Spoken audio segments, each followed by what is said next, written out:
This is your boy JG. This is the Punch Report. In this video, Errol Spence Jr. back and active on social media and seemingly back in training camp. We're going to break it all down. Let's go. Welcome back to the channel, y'all. This is your boy JG. This is the Punch Report. Please come and be so kind. Like, subscribe, hit that bell icon to be notified of the latest and greatest when it drops. Errol Spence Jr., his return is the topic of this video.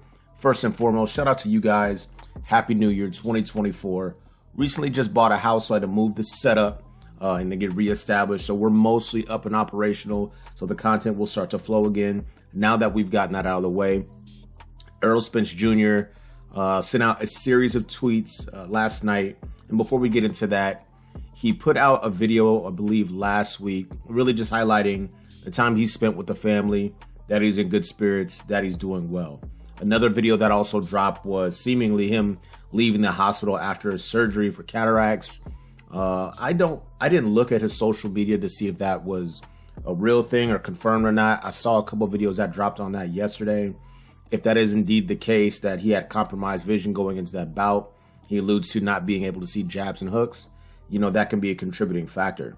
One of the things I got to give a lot of credit to Errol Spence Jr., excuse me, is avoiding the conversations that sound like excuse making or this is the reason why, or if this had gone a certain way. There's been so much speculation as to what may have gone wrong in the fight for Errol Spence Jr. other than Terrence Bud Crawford being a superior fighter on that particular evening.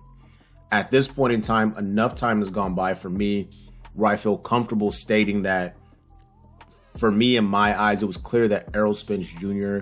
Was not on his game for whatever reason or another, but can also state that that evening, I don't see anyone beating Bud Crawford. Errol Spence Jr. being the best individual to have an opportunity to get that done on that particular evening. We've heard things about altitude sickness, a rib injury. Now we have the cataract scenario, him possibly being weight drained, kind of underestimating the differences in altitude and heat moving out to Vegas. But Errol Spence Jr. himself has avoided those types of conversations. Now, like I mentioned before, he put out a series of tweets. He put out a tweet that stated something along the lines that individuals called him a one-trick pony and Bud was way better than that. Errol Spence Jr. said, well, being a one-trick pony has worked well for me. I have no issues and complaints. I've taken care of my family. I've been a world champion and also an Olympian. But the one tweet that I'm going to put up here on the screen that stuck out to me because it ends up being a scenario where how can you lose and win at the same time? So the tweet reads as such, and I'll put it here on the screen. All that said, you can kill the retired shit though. Yeah, I got my ass beat. Shit was past due. I didn't live exactly like a boxer for the most part. So taking some level of accountability and acknowledging that perhaps his preparation or general lead up around such a demanding sport wasn't the best. Saying that, I got cooked, he did his thing. But as far as me going into retirement talks, you can go ahead and dead those. I think that's good news, and I think that's appropriate news, and I think that's information that should have come only and exclusively from Errol Spence Jr. Immediately after fight, there were so many videos about, neurological injury, and he got brain damage. Errol Spence Jr., I believe, is currently 32, 33 years of age, a one-loss fighter, a three-time welterweight champion, a three-belt champion, unified. I think it gets kind of crazy that we start having the conversations about him retiring from the sport of boxing based on the one loss, a bad loss to Terrence Bud Crawford. But what I think ends up happening is this. You don't get to have it both ways. Essentially what I mean is you're acknowledging because of past car accidents, detached retina, possible injuries here or there, he should walk away from the sport. Because there's no way you're considering that he should leave the sport because he lost to pound-for-pound guy Bud Crawford. Bud Crawford's beat a lot of guys that no one say he should walk away from the sport. And yes, it was a bad beating, but he came away relatively healthy, got to spend time with his family and kind of recharge his battery. So you're either going to make the excuses for Errol Spence Jr. and say that something was off, or you're going to say he just got his ass beat. Either way, I don't think it's appropriate to have that conversation unless there's information that leaks out that says, hey, he himself or his team release information that say, hey, it's not in my best interest to continue fighting. Errol Spence Jr. is still an exciting fighter. lost to Bud Crawford, sold a bunch of tickets, entertained fans, and built a brand for himself on PBC. Excited to see that he's not talking about retirement. I didn't anticipate that. I don't have any contacts or sources, but I think those conversations would have leaked out earlier if that was something that was on his mind. Obviously, it's been quiet from the matchup forefront, which is a positive sign for Errol Spence Jr. Typically, they do deals in the quiet, with the exception of the failed negotiation with Terrence Bud Crawford initially.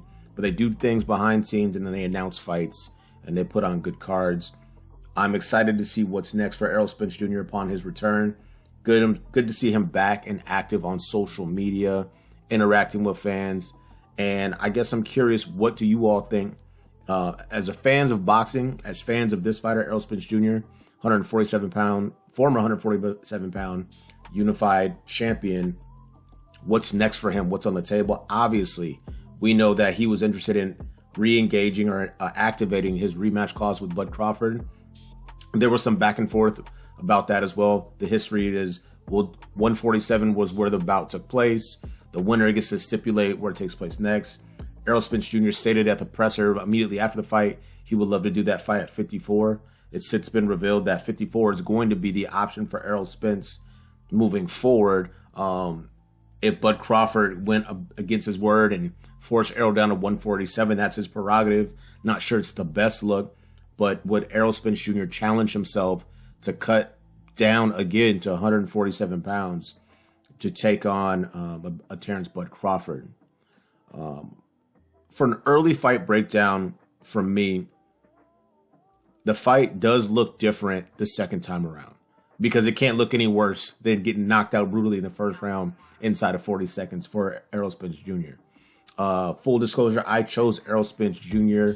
to win, not because he was so much more skilled than a Bud Crawford, because I believed in his durability and his physicality would carry over into later rounds. He would figure out a way to kind of pull away from a Bud Crawford who has a tendency to start slow. Bud Crawford came out very, very fast. He allowed Errol Spence Jr. to get absolutely no momentum, which was a key to victory, and establish himself as a more physically superior and dominating athlete on that evening. Boxing aside, he showed he was much more physically stronger than Errol Spence Jr., which was surprising, I'm sure, to Errol.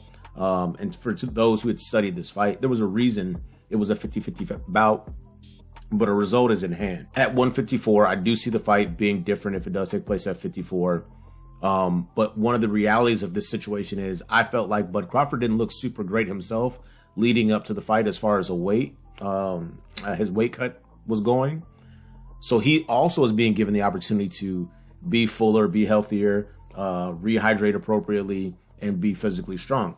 Even if you give Errol Spence advantages because he's at 54, you also have to give those same advantages to Bud Crawford, because he looked very, very drawn, very, very sucked in, himself cutting down to 147 pounds. So at 54, does it look different? Yeah, because where else are we going to go from here? I'm sure we're going to get more content, more stuff dropping about these two combatants. If not Bud Crawford, who does Errol Spence Jr. fight next? Let's have that conversation. This is your boy JG. This has been the Punch Report. Back at it again with another one, and we out.